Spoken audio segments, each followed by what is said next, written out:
नए यूनिट का नाम लिखना है आपको applicability of accounting standards.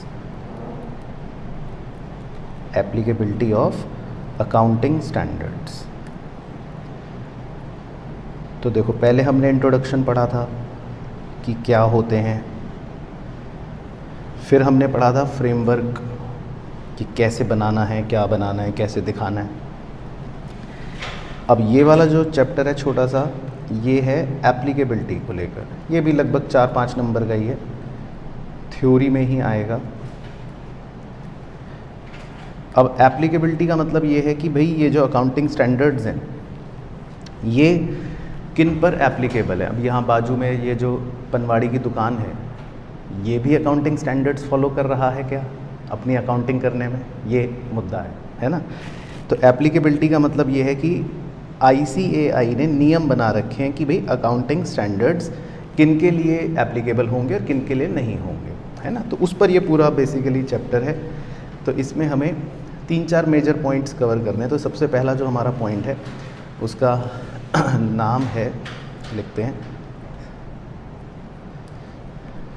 Criteria for classification, criteria for classification of non-company entities, criteria for classification of non-company word को आप बादल कर लेना entities। तो मतलब पहला जो पॉइंट है हमारा, उसमें हम नॉन कंपनी एंटिटीज़ जो हैं उनके क्लासिफिकेशन की बात कर रहे हैं। अब ये है क्या, थोड़ा सा मैं ब्रीफ आपको समझा देता हूँ कि भाई ये सब क्या बातें हैं। तो बेसिकली 2 तरह से पहले डिवीज़न किया गया, एक को बोला गया कंपनी एंटिटीज़ और दूसरों को नॉन कंपनी एंटिटीज़। अब नॉन कंपनी एंटिटीज़ में भी कुछ लेवल्स बनाए गए कि भाई नॉन कंपनी तो ये राजू पनवाड़ी भी है, और नॉन कंपनी हो सकता है कोई उससे थोड़ा बड़ा, उससे थोड़ा और बड़ा, और बहुत बड़ा भी हो सकता है। तो नॉन कंपनी एंटिटियों में भी क्लासिफिकेशन बना रखे। तो पहले हमको वो थोड़ा सा समझना, लिखना है। तो इसमें आप मेरे साथ साथ लिखो, सबसे पहला फर्स्ट एरो डाल के, कि for the purpose of applicability,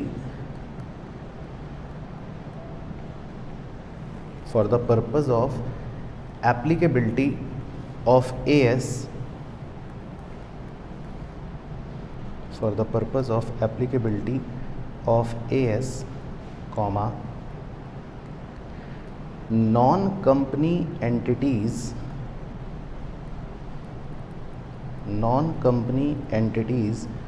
are classified into, बताओ कितनी कैटेगरीज,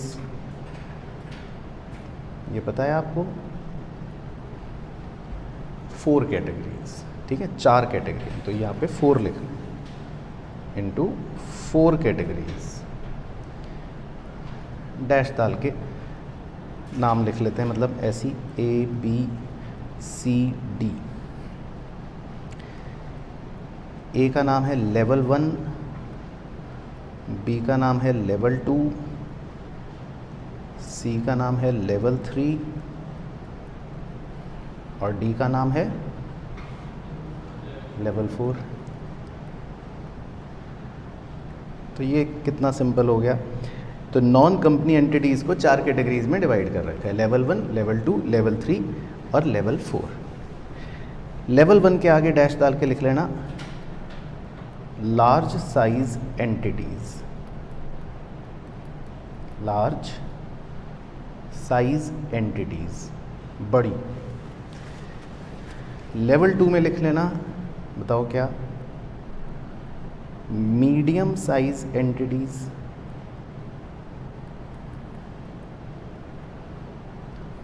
लेवल 3 में स्मॉल साइज एंटिटीज़।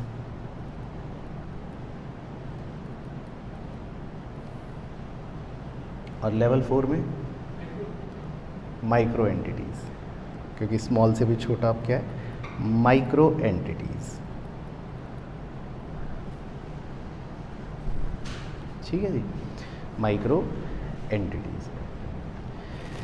तो ये जो नीचे की 3 हैं, ये ऊपर वाले को किस निगाहों से देखती होंगी कि ये तो बड़े लोग हैं, है ना, लेवल 1 लार्ज, बाकी लेवल 2 मीडियम है, लेवल 3 स्मॉल है, लेवल 4 तो माइक्रो है। तो हालांकि इनमें भी भेदभाव है, लेकिन ये तीनों मतलब अपने आप को समझते हैं कि हम तो कम हैं, सबसे ऊपर तो लार्ज है, बड़ा है ना। तो इन तीनों को मतलब एक टर्म दे रखा है मिलाकर, वो लिख लो आप। इन तीनों को कह देते हैं MSME और छोटा सा s, मतलब MSMEs। अच्छा, तो शायद आपने अगर इसकी फुल फॉर्म लिख लेता हूँ, शायद ये वर्ड से ऐसे सुन रखा हो। MSMEs का मतलब हो गया micro comma small and medium size entities.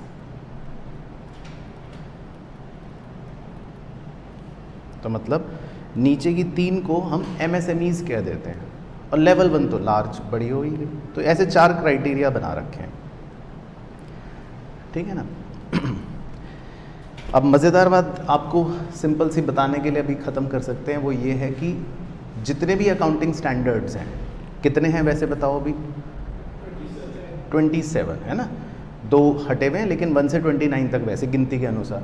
तो लेवल 1 जो एंटिटीज़ हैं उनको तो पूरे के पूरे अकाउंटिंग स्टैंडर्ड्स मैंडेटरी फॉलो करने हैं, और without any relaxation and without any exception, है ना। लेकिन जो लेवल 2, 3, 4 वाली एंटिटी हैं, इनको कुछ रियायत दे रखी है। इनको कुछ अकाउंटिंग स्टैंडर्ड्स फॉलो भी नहीं करने, और कुछ को फॉलो करना है पर उसमें बीच बीच में छूट दे रखी है। तो ये बात हम मतलब अगले पॉइंट में लिख लेंगे। तो मेन मुद्दे वाली बात ये हमारी अगले पॉइंट में कवर हो जाएगी। तो लिख लेते हैं,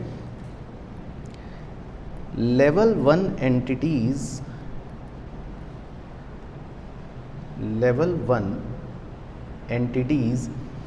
are required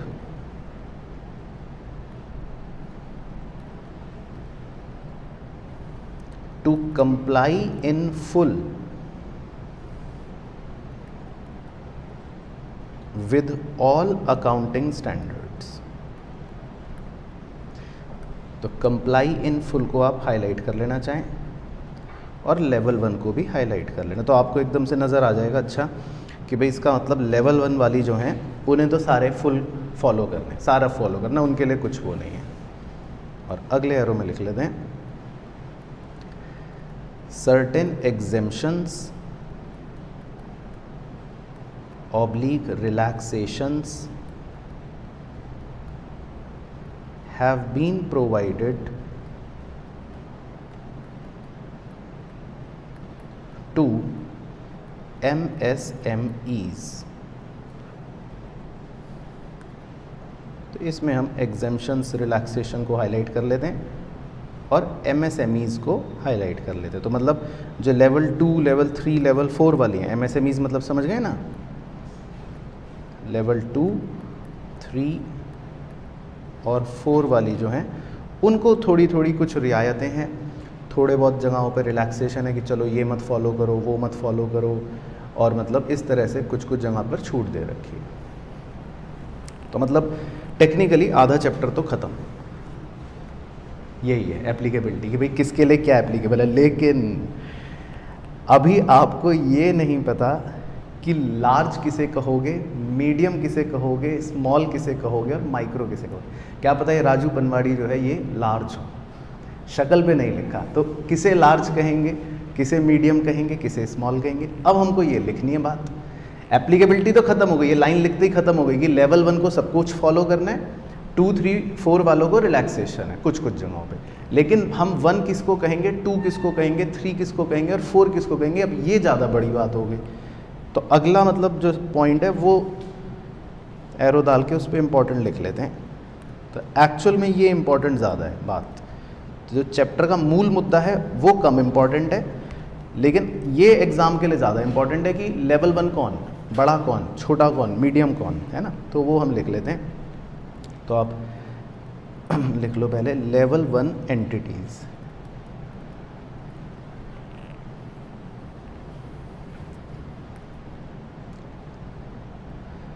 तो लेवल 1 एंटिटीज में 5 पॉइंट्स लिखने। पहला ए, whose securities are listed या ब्रैकेट में और इन प्रोसेस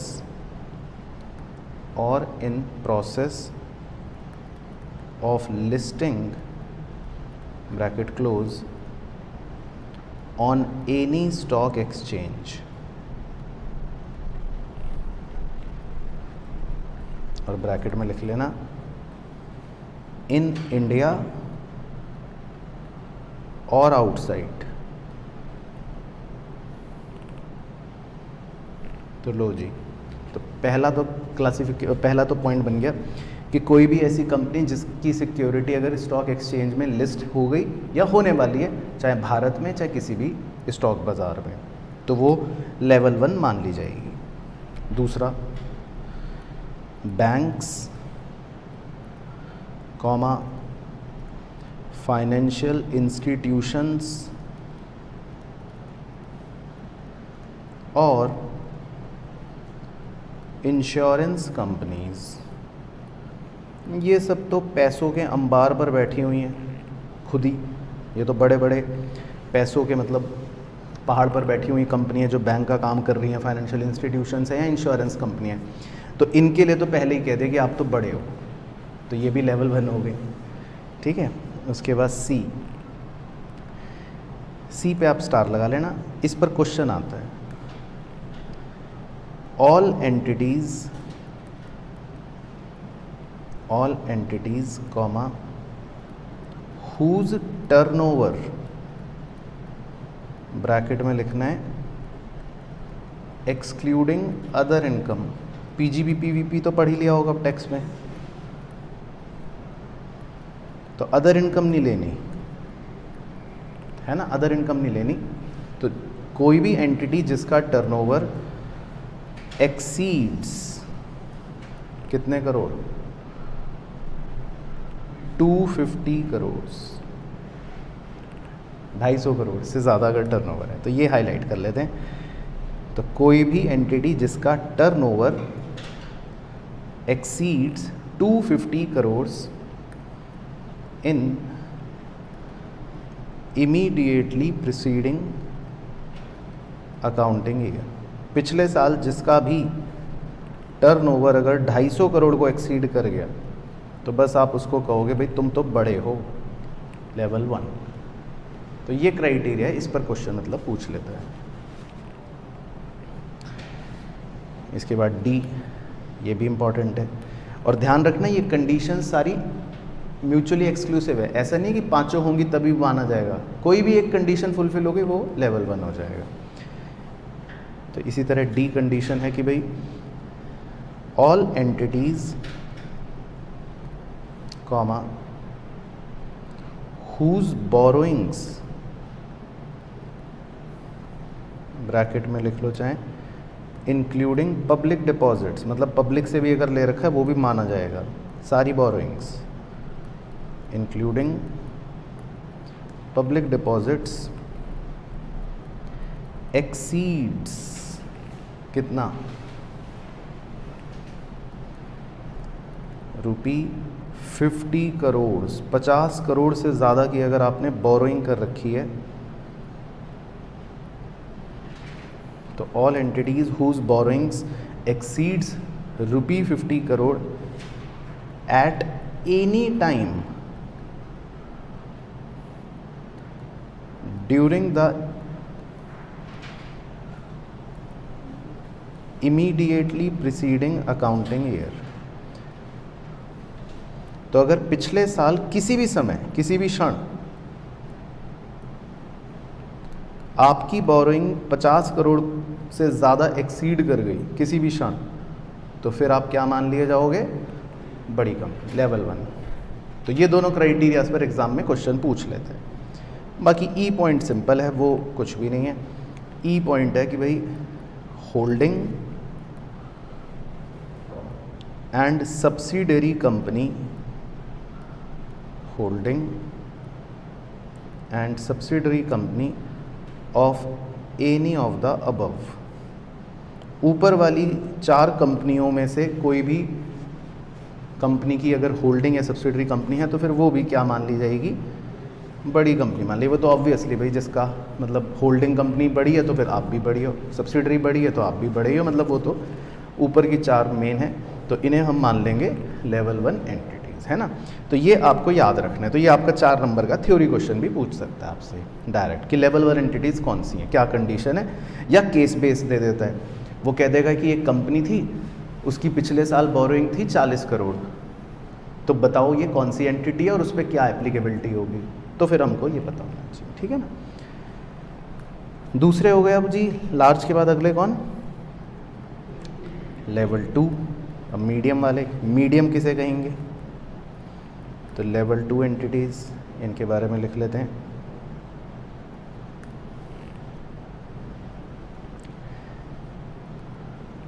तो इसमें 3 ही बातें हैं, मेन तो 2 ही हैं। तो पहला तो all entities comma whose turnover bracket में एक्सक्लूडिंग क्या, other income bracket close exceeds ₹50 crore but does not exceed ₹250 crores in immediately preceding year।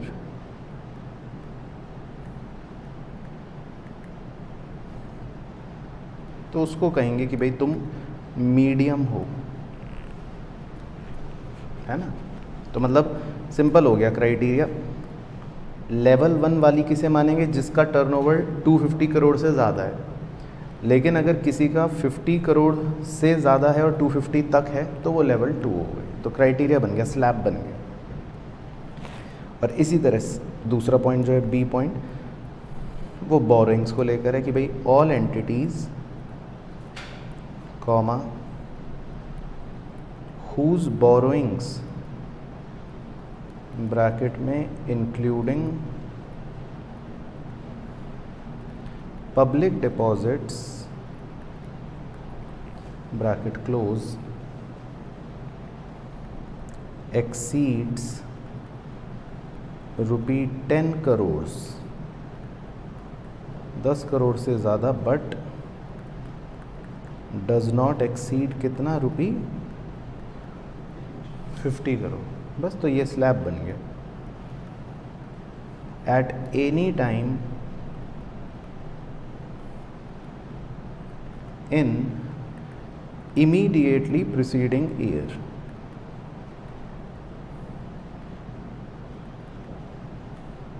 तो ये भी अपना हाईलाइट कर लेते हैं। ये बोरिंग को लेकर स्लैब बन गया। तो भाई बोरिंग अगर 10 करोड़ से ज़्यादा है तो ये मीडियम मान ली जाएंगी। 50 से नीचे होना चाहिए, 50 से ऊपर हो गया फिर तो 1 हो जाएंगी। बस, तो इसमें यही 2 क्राइटेरिया हैं। बाकी सी तो फॉर्मेलिटी का पॉइंट है कि भाई होल्डिंग और subsidiary company of above 2, holding और सब्सिडरी कंपनी ऑफ अबव 2। ऊपर की कंपनियों में से किसी की भी अगर होल्डिंग है या सब्सिडरी कंपनी है तो फिर वो भी लेवल 2 कंपनी मान ली जाएगी। ठीक है जी। उसके बाद अगला एरो, अब स्मॉल कौन है, लेवल 3 एंटिटीज। तो स्मॉल कौन है, तो इसमें भी 2 बातें हैं मेन। तो अब ज़्यादा डिज़ाइनर अंग्रेज़ी नहीं लिखते, अब समझ जाएंगे, अब सीधा समझ गए ना, वो सेम ही खेल है। बस सीधा लिखते हैं अब टर्नओवर। अंग्रेज़ी एग्ज़ाम में लेकिन वही सेम लिखनी है, मतलब एक्सक्लूडिंग अदर इनकम एंड ये वो, लेकिन सीधा क्राइटेरिया लिख लेते हैं कि भाई रुपी 10 करोड़ से लेकर कहाँ तक, रुपी 50 करोड़, क्योंकि अगर 50 करोड़ से ज़्यादा होगी फिर वो 2 बन जाएगी, तो स्लैब बना हुआ है। और बी में आ गया बोरोइंग्स, वही सेम कहानी कि भाई पिछले साल किसी भी क्षण अगर बोरोइंग 2 करोड़ को एक्सीड कर जाए लेकिन 10 करोड़ तक, तो फिर वो लेवल 3 मान ली जाएगी। और सी पॉइंट वही फॉर्मेलिटी, होल्डिंग और सब्सिडरी ऑफ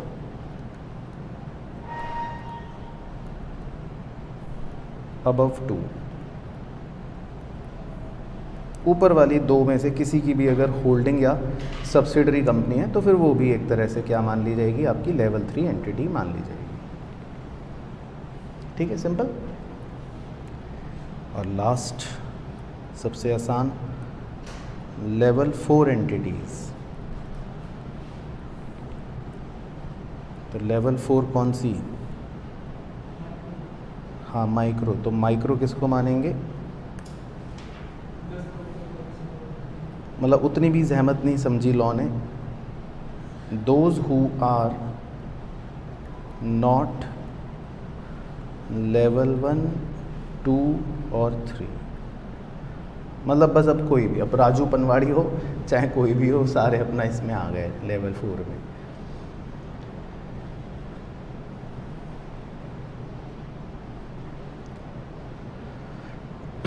है ना। तो ये बेसिकली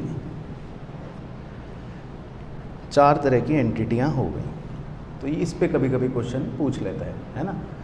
तो लेवल 1 एंटिटियों को तो सारे अकाउंटिंग स्टैंडर्ड फुल्ली कंप्लाई करने हैं, लेकिन 2 को थोड़ी सी रियायत है, 3 को थोड़ी सी रियायत है, 4 को थोड़ी सी रियायत है, ये पॉइंट है ना। चलो अब कुछ स्टार पॉइंट्स लिखने, ये भी इम्पॉर्टेंट है, तो स्टार डाल के लिख लेते हैं, मतलब इसी में कुछ बातें हैं। तो पहला स्टार पॉइंट डाल के लिखना है, N MSME which avails exemption, an MSME which avails exemption or relaxation given to it shall disclose the fact। तो इसमें आप shall disclose को हाईलाइट कर लेना, shall disclose the fact। तो मान लो मैं लेवल 2 या लेवल 3 या लेवल 4 वाली एंटिटी हूँ, तो मुझे कुछ एग्जेम्पशन मिली होगी, है ना। भाई मेरा कॉलेज में एडमिशन हो गया स्पोर्ट्स कोटे से, तो मुझे एग्जेम्पशन मिल गई मान लो, तो ये बात हमें क्या करनी पड़ेगी, डिस्क्लोज करनी पड़ेगी, क्योंकि यूज़र जो है इस इंफॉर्मेशन से इफेक्ट हो सकता है ना, जो भी है यूज़र की मर्ज़ी। लेकिन ये एग्जेम्पशन या रिलैक्सेशन कुछ भी अगर मिली है लेवल 2, 3, 4 वाली एंटिटी को, तो वो उन्हें क्या करनी पड़ेगी, डिस्क्लोज करनी पड़ेगी, है ना। दूसरी बात, दूसरा सितारा, where an entity comma being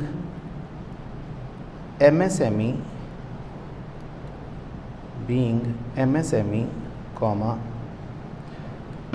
had qualified for any exemption,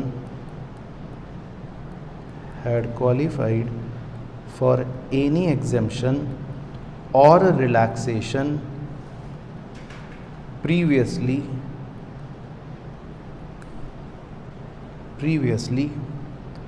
but no longer qualifies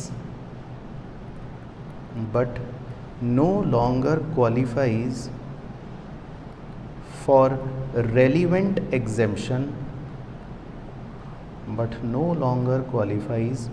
relevant exemption, in the current accounting period in the current accounting period, comma, the relevant accounting standard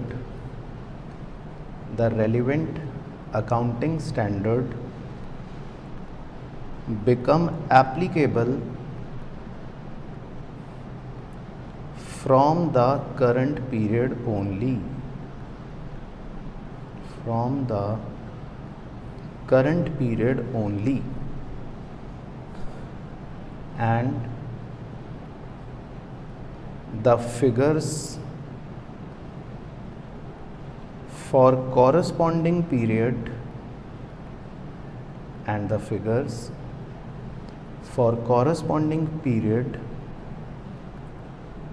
of the previous accounting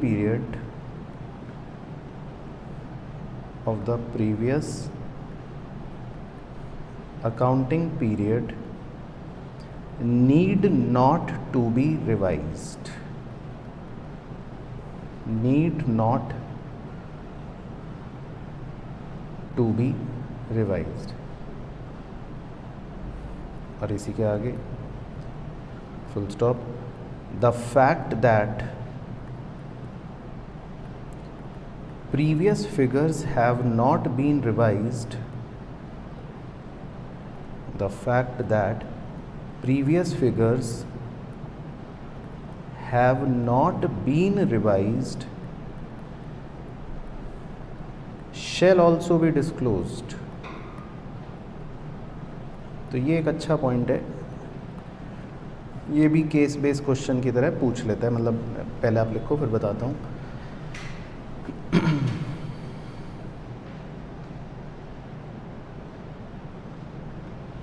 तो अब देखो इसमें क्या है story. मान लो किसी previous year में एक एंटिटी एमएसएमई थी, मतलब लेवल 1, लेवल 2, 3, 4 में से कोई भी थी, और इसको रिलैक्सेशन मिला हुआ था। तो इसने पिछले साल तो उस रिलैक्सेशन का फ़ायदा ले लिया। अब करंट ईयर शुरू हुआ। अब करंट ईयर शुरू होते ही भाई हो सकता है अचानक टर्नओवर बढ़ गया और 250 करोड़ पार कर गया, वो तो शुरू के 4 महीने में ही हो गया।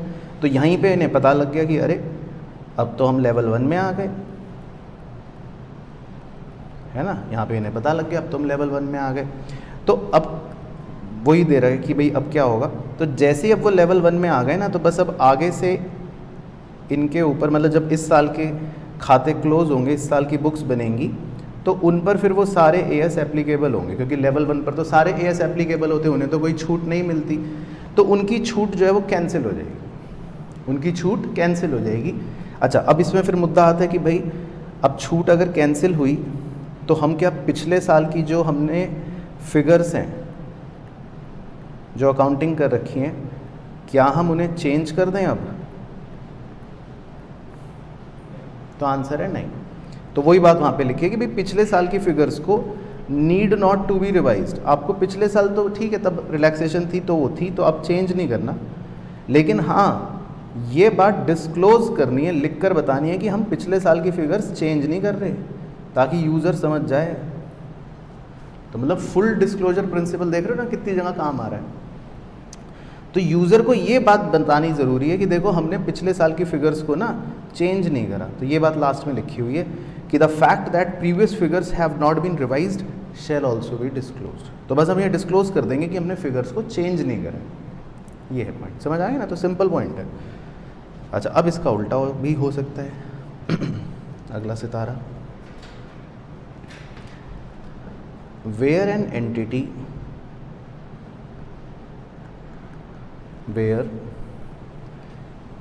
entity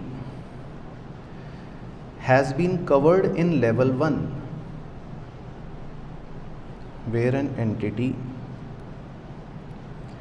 has been covered in level 1 and subsequently, comma, ceases to be covered and gets covered in MSME ceases to be covered and gets covered in MSME, comma, the entity will not qualify for exemption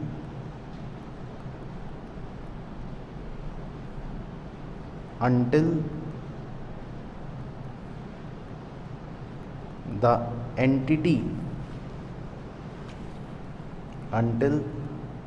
entity ceases to be covered in level 1 for 2 consecutive years। पहले इसमें highlight करवा देता हूँ main बातें। एक तो not qualify और 2 consecutive years, पहले हाईलाइट कर लो, full stop.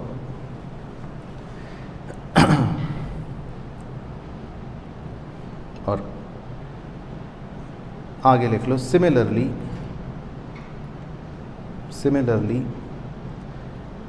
same will happen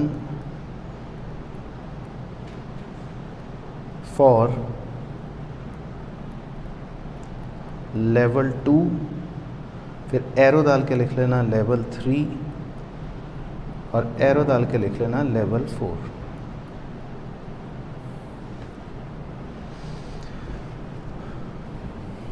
तो ये समझ आई अंग्रेजी? थोड़ा अंग्रेजी टिपिकल है, लेकिन कहानी सुनाऊंगा तो आपको लगेगा कि अरे सिंपल बात को क्यों घुमा रखा है, वैसे बहुत सिंपल चीज़ है। अब देखो, इसका मतलब हो गया कि आप डिग्रेड हो रहे हो। जैसे ऊपर वाले पॉइंट में तो आप अपग्रेड हो रहे हो, भाई पहले आप छोटे थे बड़े हो गए, तो भाई बड़े नियम फॉलो कर रहे हैं, अब क्या दिक्कत है। लेकिन इसमें अब आप छोटे हो गए हो, डिग्रेड हो रहे हो, है ना। तो इस पूरी कहानी का बस सार ये है कि आप अगर डिग्रेड हो रहे हो, आप लेवल 1 से MSME हो रहे हो मान लो, है ना। तो अब लेवल 1 में तो आपको भाई सब कुछ फॉलो करना पड़ता था। अब जैसे ही आप MSME बने, आप कहोगे भाई लाओ मुझे तो रिलैक्सेशन दो, मैं तो छोटा हो गया। तो यहाँ पर आपको रोक लगा रखी है कि भाई छोटे तो हो गए हो, लेकिन जब तक 2 साल तक छोटे बने नहीं रहोगे तब तक रिलैक्सेशन नहीं मिलेगी। नहीं तो आदमी छोटा हुआ, रिलैक्सेशन ले ली, फिर पता चला अगले दिन फिर बड़ा हो गया। भाई ऐसा हो भी सकता है। तो इसीलिए ये कहा है कि आप जब डिग्रेड हुए तो you will not qualify for exemptions until, मतलब जब तक 2 कॉन्जिक्यूटिव ईयर तक आप छोटे नहीं रहोगे, तो आपको 2 साल तक लगातार डिग्रेडेड रहना पड़ेगा, छोटा रहना पड़ेगा। अब यही सेम कानून, मान लो कोई डिग्रेड हो रहा है लेवल 2 से 3 पर डिग्रेड हो गया मान लो, तो उसके लिए भी 2 साल की पाबंदी है, क्योंकि 3 में और रिलैक्सेशन है। भाई मान लो 2 में रिलैक्सेशन है, लेकिन 3 में और रिलैक्सेशन है, और 4 में तो बहुत ज़्यादा रिलैक्सेशन हैं। लेकिन अगर कहीं पर भी डिग्रेडेशन हो रहा है तो आपको पहले कब तक छोटा बना रहना पड़ेगा? 2 कॉन्जिक्यूटिव साल तक। उसके बाद फिर रिलैक्सेशन आपकी अप्लाई होंगी, फिर अपना रिलैक्सेशन ले लो, फिर कोई टेंशन नहीं है, फिर आपको कानून बना नहीं करेगा। लेकिन 2 साल तक आपको पहले छोटा बना रहना पड़ेगा, ये है पॉइंट। तो समझ आया? तो वो थोड़ा सा टिपिकल लॉ वाली लैंग्वेज लिखी है। सीजेस ज़्यादा लगा रखा है। सीजेस का मतलब है कि आपको 1 नहीं होना। इन्होंने डायरेक्ट लैंग्वेज नहीं दे रखी कि भाई आपको 2 होना है, मतलब इसमें ये नहीं बोल रखा कि आप छोटे रहो। इसमें ये लिख रखा है लैंग्वेज में आपको बड़ा नहीं रहना 2 साल तक। तो लैंग्वेज इसमें नेगेटिव है। जैसे पढ़ के सुना देता हूँ। तो उसमें लिखा है कि where an entity has been covered in level 1 and subsequently ceases to be covered, मतलब अब वो लेवल 1 नहीं है, and gets covered in MSME, मतलब डिग्रेड हो गई, the entity will not qualify for exemption until के बाद पढ़ लेना, the entity ceases to be covered in level 1 for 2 consecutive year. यानी कि वो तब तक क्वालिफाई नहीं होगी जब तक वो लेवल 1 नहीं बनी हुई है लगातार 2 साल। यानी कि एक तरह से लैंग्वेज बन गई कि वो एमएसएमई बनी हुई है लगातार 2 साल। तो मतलब सिंपल भाषा में मेरी बात याद रखना बस आप, कि कोई भी अगर डिग्रेड हो रहा है तो उसे 2 साल छोटा रहना पड़ेगा, तब रिलैक्सेशन मिलेगी। सिंपल रूल ये हो गया, ठीक है। तो ये हो गया आपका एक पॉइंट इंपॉर्टेंट। तो इस पे आप स्टार लगा सकते हो, मतलब ये भी एक केस बेस्ड क्वेश्चन के लिए इंपॉर्टेंट होता है। जैसे ऊपर वाला इंपॉर्टेंट था, है ना, ये भी इंपॉर्टेंट था। बाकी इसके बाद एक पॉइंट और लिख लेते हैं स्टार, ये छोटा पॉइंट है। If an entity covered in MSME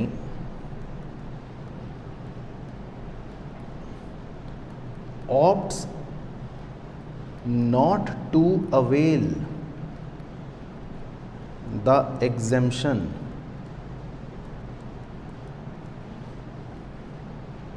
then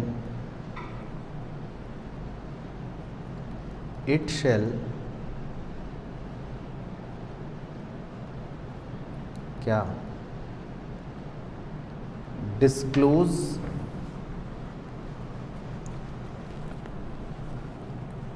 the accounting standard in respect of which exemption was availed। ये भी एक छोटा सा पॉइंट है। तो इसका मतलब ये है कि भाई जैसे मान लो एक एमएसएमई है, अब वो लेकिन ये कह रहे कि भाई मुझे नहीं चाहिए रिलैक्सेशन वगैरह, मैं ऑप्ट आउट कर रहा हूँ एग्जेम्पशन से। कह रहा है मैं हूँ छोटा लेकिन मैं अपने आप को बड़ा ही मानूंगा, मैं सब फॉलो करूँगा। तो फिर उसको डिस्क्लोज करना पड़ेगा कि भाई तुम कौन से अकाउंटिंग स्टैंडर्ड फॉलो, मतलब कौन सी एग्जेम्पशन तुम, जो तुम्हें एग्जेम्पशन मिली तो हुई है पर फिर भी तुम ऑप्ट आउट कर रहे हो, एग्जेम्पशन नहीं ले रहे हो, फिर वो डिस्क्लोज कर दो।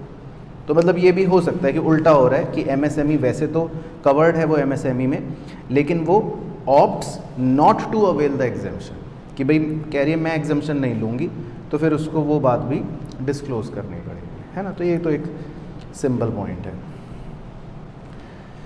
चलो, तो ये हो गए जी आपके बेसिकली, मतलब पूरा खेल किसका, नॉन कंपनी एंटिटीज़ का, है ना।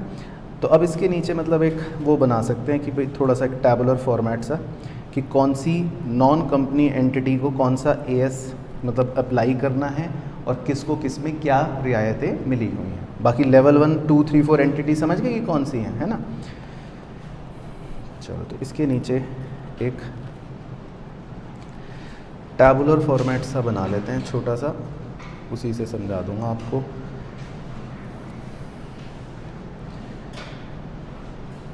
तो AS 1 या ऐसे बना लो, हाँ पहले यहाँ AS लिख लेंगे, फिर लेवल 2, लेवल 3, लेवल 4। लेवल 1 के बारे में हमें कुछ नहीं लिखना, बताओ क्यों।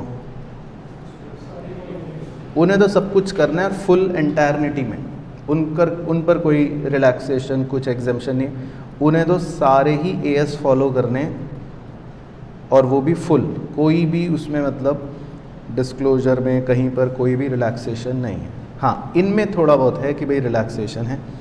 तो AS के इधर नीचे नंबर लिख लेते हैं 1, 2, 3, 4, 5, उसके बाद बताओ 7, 6 तो है नहीं ना, और उसके बाद 9, 8 भी नहीं है, बस फिर 29 तक पहुंच जाओ।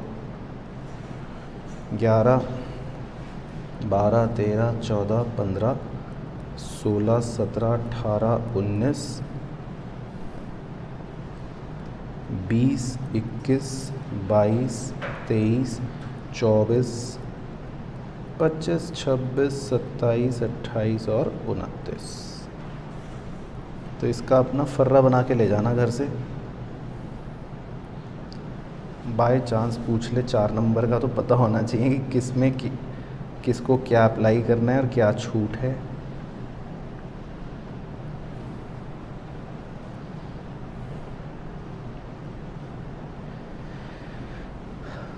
ठीक है, तो 1 से शुरू कर लेते हैं।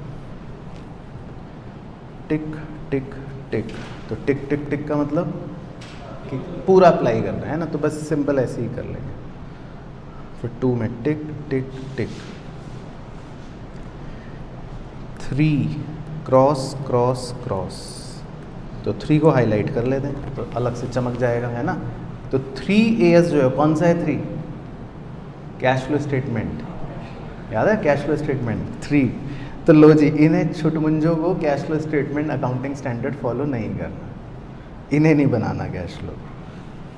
उसके बाद 4 टिक टिक टिक, 5 टिक टिक टिक, 7 टिक टिक टिक, 9 टिक टिक टिक, 10 में टिक। अब इसमें भी टिक है लेकिन टिक के ऊपर आर लिख रहा हूँ, और टिक और आर। अब आर का मतलब रिलैक्सेशन, मतलब एप्लीकेबल है बट विद सम रिलैक्सेशन। अब सीए फाइनल में अब आगे स्टडी करोगे तो वो रिलैक्सेशन भी याद होनी चाहिए, भी क्या रिलैक्सेशन है ना। अभी रिलैक्सेशंस आपके लिए नहीं है, नहीं तो फिर बच्चा कहेगा भाई 4 नंबर के लिए मैं छोड़ ही रहा हूँ ये चैप्टर, है ना। तो अभी रिलैक्सेशंस नहीं है कि भाई क्या रिलैक्सेशन है, लेकिन वो बाद में आप पढ़ोगे, लेकिन इनको कुछ रिलैक्सेशन है। तो वैसे जो AS10 है ये PPE होता है, मतलब फिक्स्ड एसेट्स को लेकर, तो उनमें उनको कुछ डिस्क्लोजर की रिलैक्सेशंस है। उसके बाद 11 टिक टिक आर टिक आर, मतलब 11 भी सेम ही हो गया 10 की तरह। उसके बाद 12 टिक टिक टिक, 13 टिक टिक टिक आर,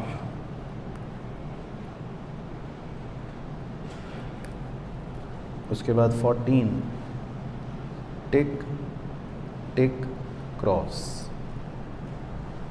तो क्रॉस तो मतलब सीधा नॉट एप्लीकेबल, है ना। उसके बाद 15 tick R tick R tick R, उसके बाद 16 tick tick tick, 17 cross cross cross, 18 tick cross cross. तो 17 भी मतलब किसी के लिए नहीं है, 18 भी एक के लिए है। उसके बाद 19 tick R tick R tick R, relaxations हैं। 20 क्रॉस क्रॉस क्रॉस नहीं है। 21 क्रॉस क्रॉस क्रॉस,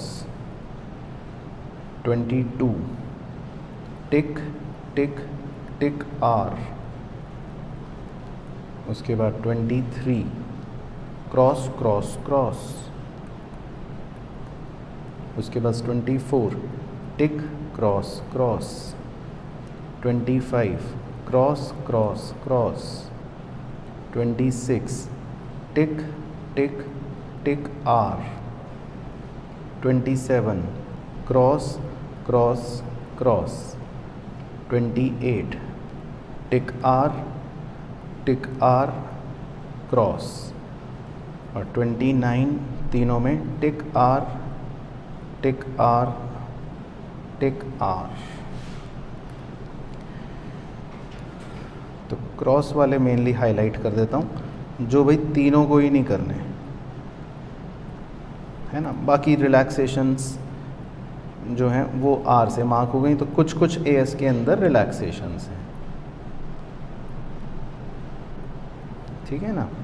तो इस पर केस बेस्ड क्वेश्चन मतलब आ जाता है, अभी आपको दिखाऊंगा बाद में। ये है बेसिकली। तो कुछ कुछ एएस नॉट एप्लीकेबल हो गए जो हाईलाइट कर रखे हैं, और कुछ में उनको रिलैक्सेशंस मिले हुए हैं, ठीक है ना। तो ये मतलब हो गया आपका बेसिक। चलो, तो अब जैसे ये तो यहाँ तक हो गया हमारा, ये पूरी बातें किसके संदर्भ में हो गई? Non company entities. तो ये पहला पॉइंट आपका खत्म हुआ है, criteria for classification of non company entities. अब मेन पॉइंट नंबर 2 होगा, फिर खत्म। अब हम लिखेंगे criteria for classification of company entities, कि भाई जो कंपनियां हैं उनके संदर्भ में क्या बात है। तो मेन पॉइंट नंबर 2, बस 2 ही पॉइंट हैं इसमें, क्योंकि या तो कोई कंपनी होगा या नॉन कंपनी होगा, और तो कुछ हो नहीं सकता। तो मेन पॉइंट नंबर 2 का नाम है criteria for classification of companies, और ब्रैकेट में लिख लेना under companies accounting standards, bracket close, rules 2021, उनके नियमों के तहत। मतलब ये मेरी कोई मनगढ़ंत कहानी नहीं है, ये जो क्राइटेरिया है क्लासिफिकेशन के ऑफ कंपनीज, ये कंपनीज एएस रूल्स 2021 में दिए गए थे। तो मतलब वही, अब हम कंपनियों के लिए क्लासिफिकेशन लिख रहे हैं। तो जैसे नॉन कंपनी एंटिटीज़ में तो कितने क्लासिफिकेशन थे? 4, level 1, level 2, level 3, level 4। Companies में सिर्फ 2 ही क्लासिफिकेशन है, तो आप ऐसे बस 2 बाइफर्केशन कर लो। इसमें 4 नहीं बना रखे, इसमें सिर्फ 2 ही क्लासिफिकेशन बना रखे हैं। पहले को बोलते हैं SMC और दूसरे को बोल देते हैं नॉन SMC। SMC की फुल फॉर्म लिख लो। SMC की फुल फॉर्म है small and medium sized company, small and medium sized company, मतलब वही छोटी। और नॉन SMC मतलब बड़ी, नॉन SMC मतलब बड़ी। तो इसमें लिखते हैं, पहले छोटा सा एरो डाल के लिख लेना। तो नॉन SMC के नीचे तो एरो डाल के लिख लेना कि non SMC shall comply with all AS in full entirety। Simple, बात ख़त्म।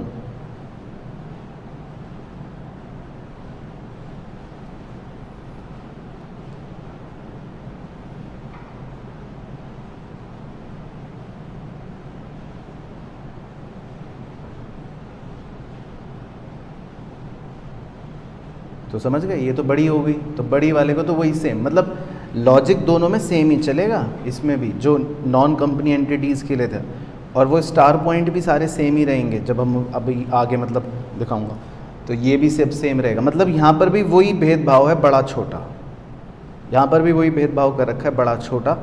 बस नॉन कंपनी एंटिटीज़ में हमने छोटों को भी डिवाइड कर दिया था, यहाँ पर कंपनी में नहीं कर रखा। कंपनी में सिर्फ लिख रखा है बड़ी और छोटी, है ना।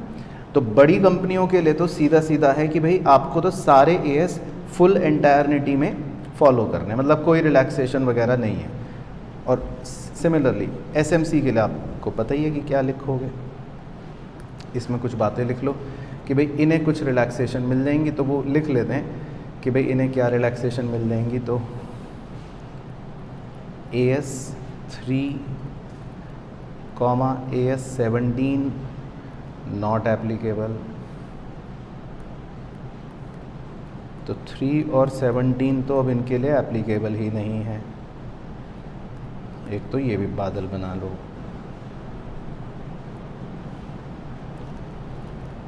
एक बादल और बना लेते हैं,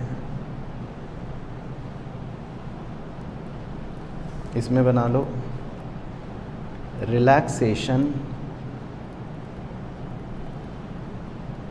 इन AS21, 23, 27,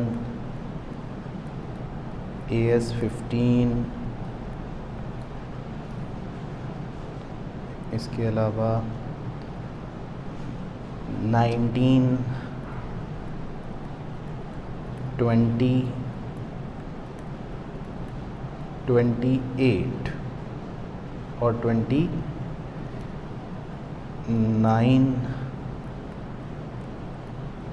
और 25, इनमें इनको रिलैक्सेशंस दे रखे हैं। अलग अलग रिलैक्सेशन से आपको हालांकि रिलैक्सेशंस पढ़ने की आवश्यकता नहीं है, क्योंकि किसी एएस में कुछ है किसी में कुछ है, उसके लिए तो मतलब आपको वो आवश्यकता नहीं पड़ेगी। लेकिन इन्हें कुछ एएस तो एप्लीकेबल ही नहीं है, 3 और 17 तो एप्लीकेबल ही नहीं है, 21, 23, 27 भी एप्लीकेबल वैसे नहीं होता टेक्निकली। बाकी 15, 19, 20, 28, 29, 25 में भी अलग अलग तरह की इनको रिलैक्सेशन मिली हुई है ना। तो मतलब मोटा मोटा वही बात हो गई कंपनियों में भी कि बड़ी कंपनियों को तो सब कुछ फॉलो करना है और छोटी कंपनियों को कुछ जगह पे नहीं फॉलो करना और कुछ जगह पर रिलैक्सेशन है। लेकिन मुद्दा क्या, कौन छोटा है और कौन बड़ा है, तो वो अब नीचे स्टार डाल के लिखते हैं हम कि एसएमसी किसको कह रहे हैं हम, है ना। छोटा कौन है, हु इज़ छोटा, तो वो लिखते हैं स्टार डाल के। तो एसएमसी के बारे में लिख लेते हैं कि एसएमसी क्या होती है। एसएमसी कि भाई छोटा कौन है,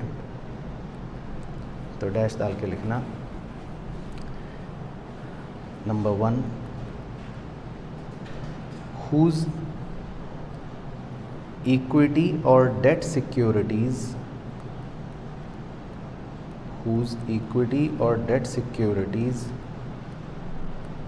are not listed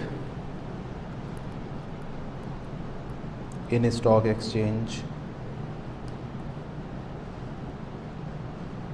ब्रैकेट में लिख लो इंडिया और आउटसाइड, कहीं पर भी लिस्टेड नहीं है। तो जिसकी सिक्योरिटियाँ स्टॉक एक्सचेंज पर लिस्टेड नहीं हैं वो छोटा। Second, which is not a bank comma financial institution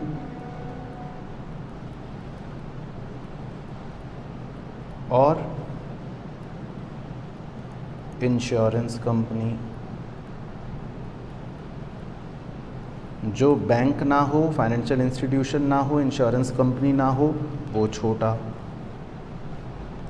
third, turnover, बाकी वही कहानी है पूरी same, does not exceed 250 crore रुपए, वो छोटा। फोर्थ, बोरोइंग्स, वही कहानी पूरी, डज नॉट एक्सीड कितने, 50 करोड़, वो छोटा। और फिफ्थ, कौन, होल्डिंग और सब्सिडरी।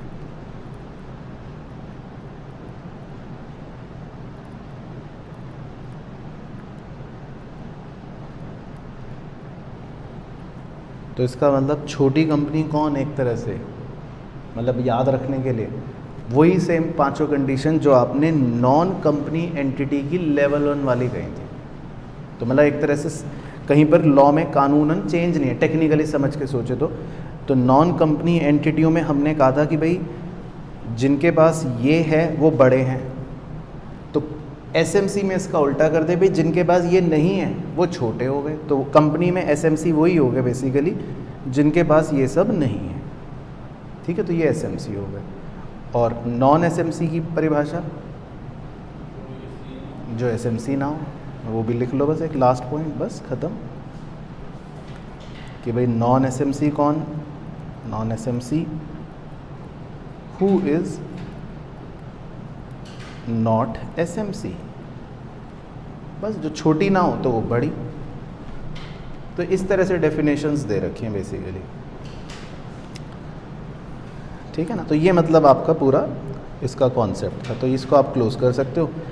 इसके 2-3 सवाल हैं, वो मैं आपको अपने साथ ही अभी करवाता हूँ।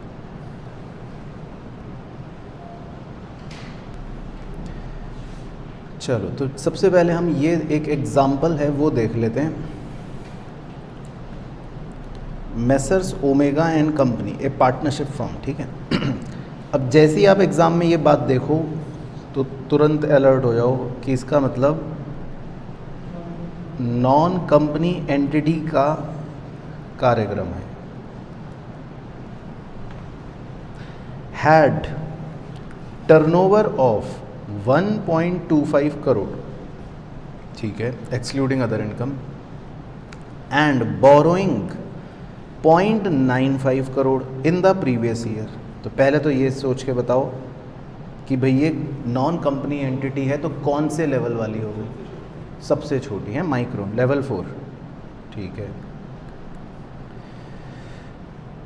तो it wants to avail the exemption available in application of accounting standard to non corporate entities for the year ended 31 March 2001, advise the management of Messrs Omega and company in respect of the exemptions of provisions of accounting standards as per the directive issued by the ICAI। तो बताओ CA साहब क्या suggestion है आपका इस company को? तो देखो पढ़ लो। तो इसमें एक ऐसी सिंपल आंसर दे रखा है कि भाई ये जो कंपनी है, पहले तो यही बताया कि रूल क्या है। तो रूल के हिसाब से फर्स्ट ऑफ ऑल लिखा है, देखो first of all omega company जो है वो नॉन कॉर्पोरेट एंटिटी में आती है ना, वो हमने भी लिख लिया था। फिर नॉन कॉर्पोरेट एंटिटी के अंदर हमने पहचान लिया था कि ये कौन सी एंटिटी में आती है, फोर्थ, क्योंकि इसका टर्नओवर जो है वो 10 करोड़ से कम है और बोरोइंग भी 2 करोड़ से कम है। तो इसीलिए ये कौन से लेवल में फॉल कर रही है, 4 में। अच्छा, अब मान लो एग्ज़ाम में 5 नंबर का क्वेश्चन आया, तो अब खाली ये लाइन लिखते हो तो 5 भी नहीं मिलेगा कि भाई हम कह दें ये 4 है, बस कोई एक मतलब इसे एग्जाम्पशन मिल जाएगी। तो इसलिए बीच में हमको ना वो देना है कंटेंट, नॉलेज। तो ये हमें वो लिखना होता है जिसको आप बोल सकते हो कि जो लॉ है ना, कि भाई हम 4 क्यों कह रहे हैं। तो वो कंडीशन चिपकाई कि भाई नॉन कंपनी एंटिटीज़ में 4 लेवल्स होते हैं और किसी भी नॉन कॉर्पोरेट एंटिटी के लेवल 4 के ये 3 क्राइटेरियाज होते हैं जो हमने लिखे थे, है ना, कि भाई टर्नओवर किससे ज़्यादा एक्सीड नहीं करना चाहिए 10 करोड़ से, बोरोइंग किससे ज़्यादा एक्सीड नहीं करनी चाहिए 2 करोड़ से। तो हम इन दोनों कंडीशन को जानते हैं, इसलिए कह रहे हैं कि ये लेवल 4 है। ऐसा नहीं कि हमने आगे वाले से चेप लिया हो भाई बता कौन से लेवल की है, तो हमको ये लिखना पड़ेगा कंडीशन लेवल 4 की, ठीक है ना। तो फिर आंसर कंप्लीट बनेगा। अब लास्ट में फिर आप बता दोगे कि भाई इन दिस केस इनको 3, 14, 17, 18, 20, 21, 23, 4, 5, 7, 8 अप्लाई नहीं होंगे और कुछ जगहों पर रिलैक्सेशन मिल जाएगी। ये उस टेबल से अगर आपको याद होगा तो लिख पाओगे, है ना, कि इनको कौन सी जगह पर रिलैक्सेशन मिलते हैं या कहाँ पर अप्लाई नहीं होते, है ना। तो थोड़ा सा टिपिकल है, बाई चांस नहीं याद रहे तो कोई नहीं, आप गलत मत लिखना, आप ऐसे लिख देना। अगर कुछ भी याद नहीं है तो ये लिख देना कि कुछ AS इन पर एप्लीकेबल नहीं होंगे और कुछ AS में रिलैक्सेशन मिल जाएगी। और अगर नंबर याद हो जाए कि भाई कौन कौन से एप्लीकेबल नहीं होते तो वो लिख देना। मतलब ये लास्ट लाइन आपकी मतलब ऑप्शनल हो गई, आपके श्रद्धापूर्वक है कि भाई जितना याद हो जाए उतना लिख दो, रिस्क नहीं लेना है, ठीक है, कि गलत नहीं लिखना फालतू में। बट समझ आ गया क्वेश्चन ये? तो ये एक क्वेश्चन बनता है इसमें।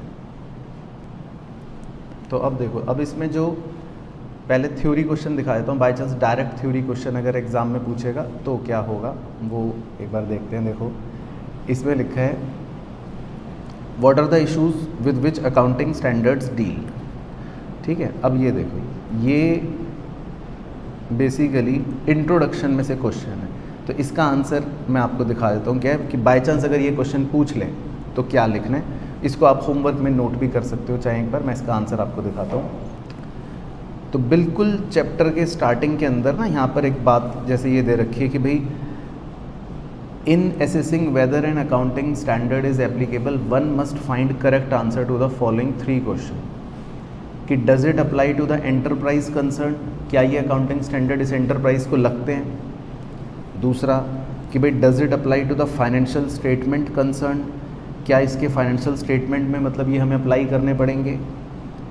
फिर उसके अंदर item, does it apply to the financial item concern, कि भाई मान लो आपका आइटम है मशीन, तो क्या इस आइटम पर अकाउंटिंग स्टैंडर्ड अप्लाई होगा। तो ये 3 कंसर्न्स होते हैं जिसको मतलब हम आंसर कर रहे होते हैं। तो ये एक मतलब थ्योरी क्वेश्चन में आपसे ये पूछा था। अब दूसरा देखो,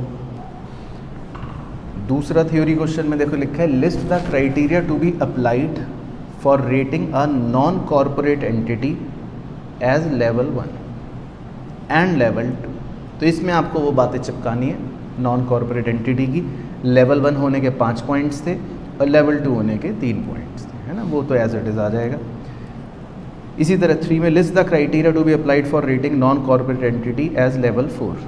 तो इसमें भी आपकी वो 3 पॉइंट्स आ जाएंगे for the purpose of compliance of accounting standard. बाकी प्रैक्टिकल क्वेश्चन देख लो, अगर मान लो थ्योरी नहीं आता। अब ये एक बार देखते हैं, जैसे question 1, XYZ limited with a turnover. अब लिमिटेड का मतलब कंपनी हो गई, तो ये कॉर्पोरेट एंटिटी वाली कहानी हो गई। With a turnover of 50 crore in previous year and borrowing of 1 crore during any time in previous year, want to avail exemption available in adoption of accounting standard applicable to the companies for the year ended 31 March 2001, advise the management on exceptions that are available as per the company's accounting standard rules 2021। तो बताओ अब इसमें अब क्या answer लिखेंगे हम।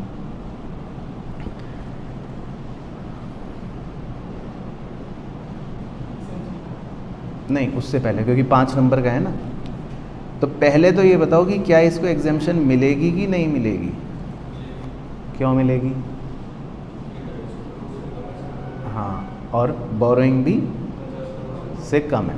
तो पहले तो आपको वो 5 कंडीशंस लिखनी है कि भाई किसी भी कॉरपोरेट एंटिटी को एसएमसी कहने के लिए 5 बातें होती हैं, और ये कंपनी वो 5 मतलब ये कंपनी वो बातें फॉलो कर रही है। इसका टर्नओवर भी 250 करोड़ को एक्सीड नहीं कर रहा और इसकी बोरोइंग भी 50 करोड़ को एक्सीड नहीं कर रही। तो पहले हम 5 कंडीशन बताकर, लॉ बताकर कहेंगे कि देयरफॉर ये एसएमसी है ना। तो 3 नंबर तक तो यहाँ मिल जाएंगे मान लो आपको। अब उसको एग्जेम्पशंस क्या मिलती है वो ये पूछ रहा है कि भाई इसको क्या रियायतें मिलती हैं, ये भी शायद पूछ रहा है। Advise the management on the exemptions that are available.